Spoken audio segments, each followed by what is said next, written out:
A kú déédé àsìkò yìí.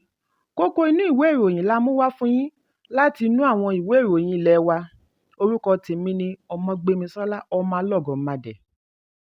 Ilé alájà mẹ́wàá ní òpópónà Broad ìsàlẹ̀ Èkó ní ìpínlẹ̀ Èkó ni a gbọ́ wípé iná ti jó. Adarí iléeṣẹ́ panápaná Margaret Adéṣẹ̀yẹ ni ó sọ eléyìí di mímọ̀ lánàá. Ó ní iná jó ọjà ìlúmọ̀ọ́ká ilé Mandelas bẹ̀rẹ̀ láti àjà kìíní títí dé àjà kẹrin. Adéṣẹ̀yẹ ní alámòójútó ìṣẹ̀lẹ̀ pàjáwìrì láti èbúté ẹlẹ́fun àti Sánrí Ìgànmú tètè dé ibi ìṣẹ̀lẹ̀ láti tètè kápá iná tí ó ti jó ohun ìní tí ó wọ ẹgbẹ̀lẹ́gbẹ̀ mílíọ̀nù náírà, ṣùgbọ́n ẹ̀mí kankan ò ṣòfò. Lórí ẹ̀rọ abánidọ́rẹ̀ẹ́ ni amúgbálẹ́gbẹ̀ẹ́ sí gómìnà ìpínlẹ̀ Èkó Jubril Gawat ti kọ wípé àwọn alámòójútó ìṣẹ̀lẹ̀ náà ti ń kápá iná tí ó ṣẹ́yọ ní Mandelas Building. Bákan náà ni àwọn òṣìṣẹ́ iléeṣẹ́ panápaná Rapid Response Squad àti àwọn àjọ mìíràn náà tètè dé ibi ìṣẹ̀lẹ̀ láti bójútó ìṣẹ̀lẹ̀ náà ọ̀hún. Ẹ̀kúnrẹ́rẹ́ ìròyìn yìí wà nínú ìwé ìròyìn The Nation tó jáde lónìí.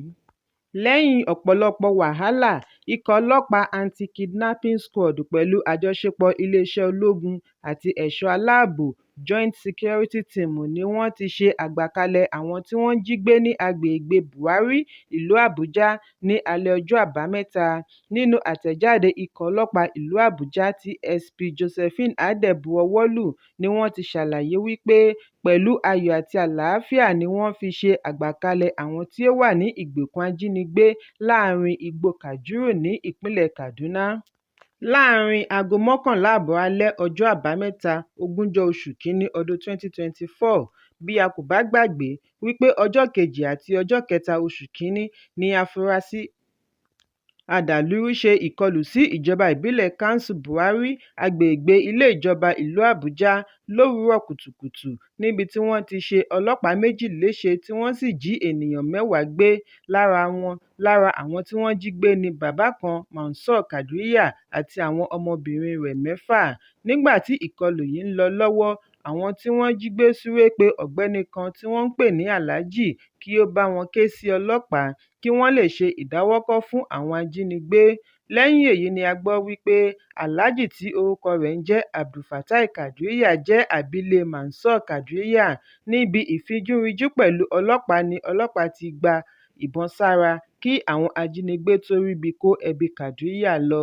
Lẹ́yìn èyí ni àwọn báńdíìtì ń béèrè fún 60 mílíọ̀nù náírà (60 million naira) owó ìdásílẹ̀ kí wọ́n tó pa ẹ̀gbọ́n pátápátá nínú àwọn ọmọ Kadriya látàrí àìtètè rí owó ìdásílẹ̀ gbà.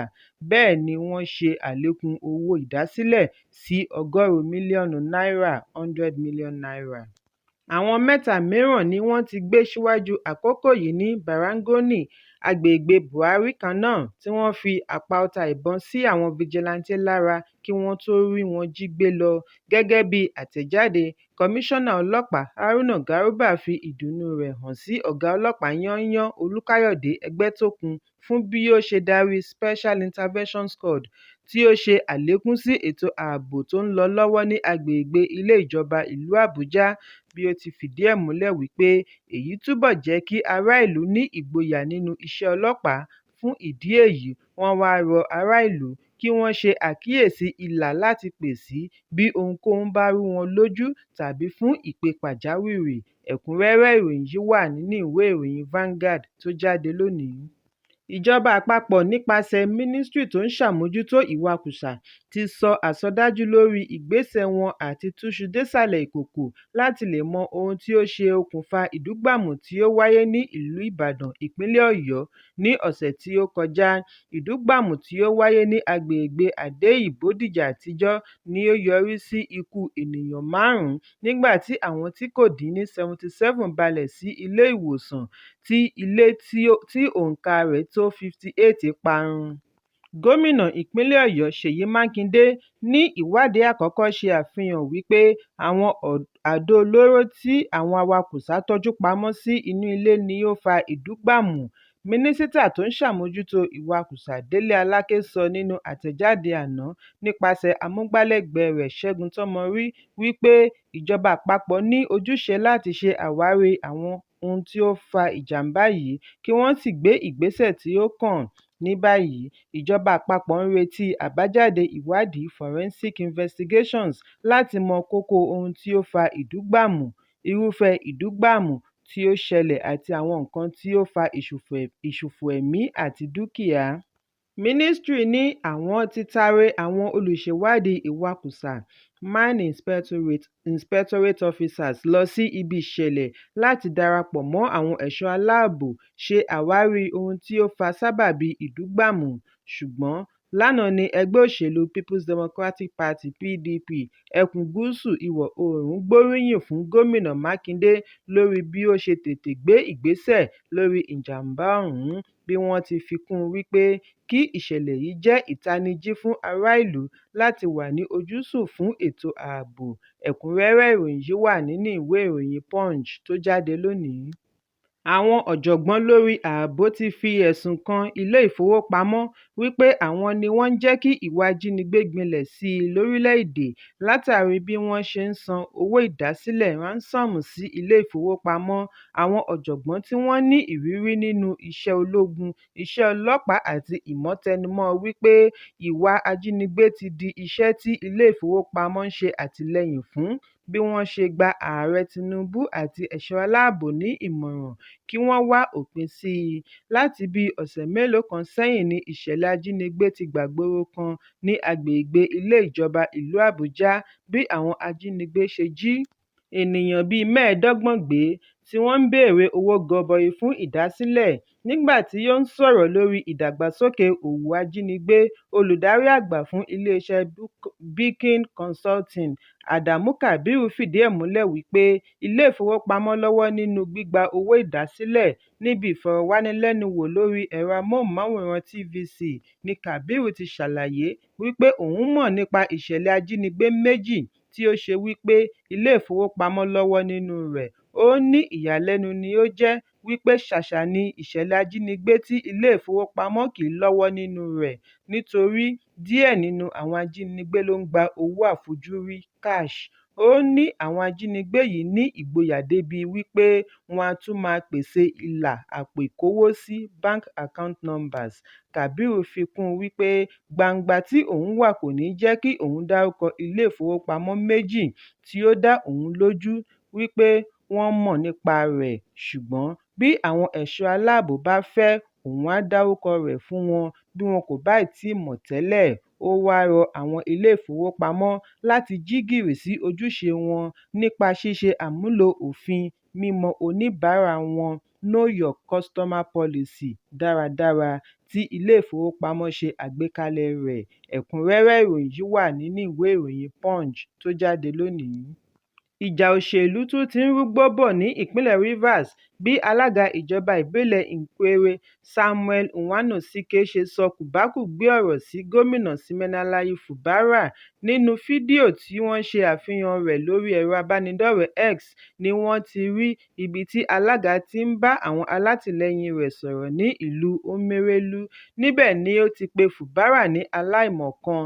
Bí a kò bá gbàgbé wípé Fubara àti aṣíwájú rẹ̀ tí ó ti di mínísítà fún agbègbè ilé ìjọba ìlú Àbújá Nyesom Wike jọ pínyà ní ọdún 2023 látàrí ìjà èmi jù ọ́ ìwọ ò jù mí tí ó bẹ́ sílẹ̀ láàrin ìpínlẹ̀.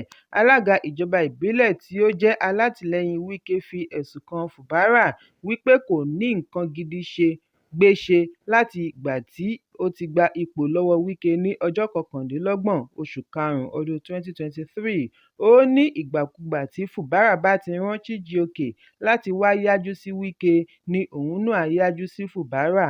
Fún ìdí èyí ni òun ṣe ń yájú sí Fubara lónìí. Ó ní Fubara kì í ṣe ọ̀dẹ̀ ṣùgbọ́n àgọ̀ amọ̀kùmẹ́kọ tí kò rí nǹkan kan ṣe sí ìpínlẹ̀ Rivers láti ìgbà tí ó ti gbàjọba.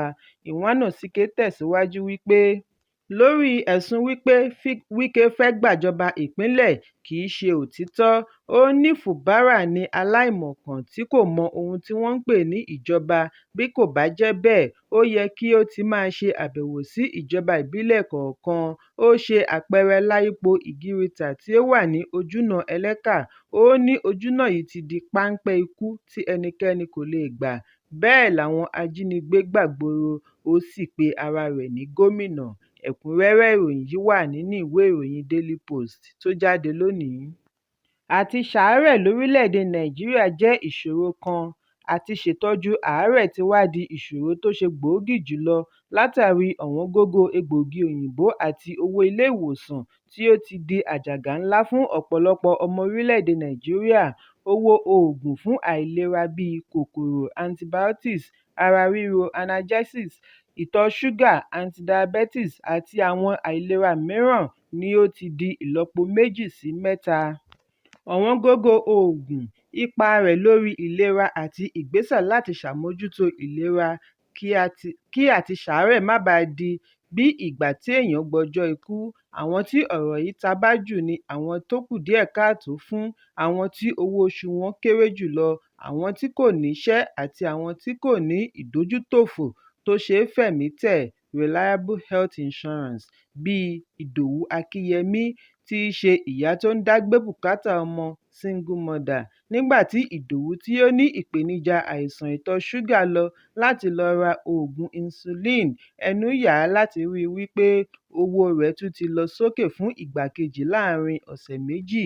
Gẹ́gẹ́ bí àlàyé Ìdòwú, ó ní ẹgbẹ̀rún 3 ni òun ra oògùn yìí tẹ́lẹ̀, ní báyìí ó ti di ẹgbẹ̀rún 5. Ìdòwú kérora wípé gbogbo ìgbà ni owó oògùn ń lọ sókè sí i, èyí tí wá mú un máa ro èwo ni kí ó fi ọwọ́ mú nínú oògùn àti ṣíṣètọ́jú àwọn ọmọ rẹ̀. Dòkun Bọ́lárìnwá tí ó ní àìsàn ẹ̀jẹ̀ ríru sọ wípé lílo oògùn rẹ̀ kì í yẹ̀, ṣùgbọ́n ọ̀wọ́ngógó oògùn ti wá ń mú un kọsẹ̀ nínú ìlànà tí dókítà fún un. Ó ṣàlàyé wípé òṣìṣẹ́-fẹ̀yìntì tí kò ní pàtó ọ̀nà tí owó ń bá wọlé ni òun ń ṣe. Láti bíi ọdún mélòó sẹ́yìn ni òun ti ń ṣètọ́jú ìlera nípasẹ̀ ẹbí àti ọ̀rẹ́, ṣùgbọ́n ní báyìí nǹkan le, òun kò lè ṣe déédéé pẹ̀lú ìtọ́jú ìlera mọ́, àfàìmọ̀ kí òun má jọ̀wọ́ ìtọ́jú àìlera. Fúnmi Ọláoyè náà kérora lórí àti rí owó ra oògùn fún ọmọkùnrin rẹ̀ tí ó ní ikọ́ àwúbì asthma. Ìwádìí jẹ́ kó di mímọ̀ wípé lára àwọn ohun tí ó ń ṣe okùnfà ọ̀wọ́ngógó oògùn ni àìtètè rí i gbà lọ́jà àgbáyé pẹ̀lú pàṣípààrọ̀ owó náírà. Àwọn oògùn tí ó wúlò jùlọ ni àwọn tí ó jẹ́ ojúlówó, pàápàá jùlọ èyí tí dókítà bá kọ specialized drugs. Àwọn oògùn apakòkòrò bíi ciprofloxacin, amoxicillin, ampiclox àti augmentin ti lọ sókè ní ìlọ́po 3 bẹ̀rẹ̀ nínú oṣù Kínní ọdún yìí. Bákan náà ni oògùn ìtọ̀ ṣúgà tí a mọ̀ sí insulin drugs náà ń fojoojúmọ́ lọ sókè láàárín ₦4,000 sí ₦18,000 pẹ̀lú oríṣiríṣi ẹ̀yà tí ó wà lọ́jà, láì tíì mẹ́nubà àwọn tí ó ní ìpèníjà àìsàn jẹjẹrẹ. Ìwádìí láti ọ̀dọ̀ àjọ tó ń mójútó àìsàn jẹjẹrẹ lágbàáyé ṣe àfihàn wípé ẹgbẹ̀rún lọ́nà ọgọ́rùn-ún 100,000 ní àìsàn jẹjẹrẹ tí wọ́n ń ṣe àwárí rẹ̀ lọ́dọọdún lórílẹ̀‐èdè Nàìjíríà, ṣùgbọ́n àwọn tí ó rí owó fi tọ́jú ara wọn ò ju 5% lọ, 5%. Bákan náà ni àjọ WHO nípasẹ̀ ẹgbẹ́ alámòójútó àrùn ọpọlọ náà ṣe àfihàn wípé 20% ọmọ orílẹ̀-èdè Nàìjíríà ni ó ní ìpèníjà àrùn ọpọlọ, ṣùgbọ́n àwọn tí ó ń ṣàmójútó ìlera wọn kò tó nǹkan kan. Bẹ́ẹ̀, ọ̀pọ̀lọpọ̀ iléeṣẹ́ adójútòfò lórílẹ̀-èdè ni kì í ṣàmójútó àìsàn tó bá ṣe gbòógì. Ẹ̀kúnrẹ́rẹ́ ìròyìn yìí wà nínú ìwé ìròyìn Vanguard tó jáde lónìí. Kókó ní ìwé ìròyìn àsìkò yìí kò ní jù báyìí lọ. Ẹ pàdé mi ní ìrọ̀lẹ́ fún àkọ́tun. Kí a tó lọ, ẹ má ṣaláì fi àríwísí yín ránṣẹ́, ìyẹn comment, kí ẹ sì bá wa subscribe sójúnà wa lórí YouTube kí Kókó ní ìwé ìròyìn lè máa tẹ̀ yín lọ́wọ́ ní kíákíá.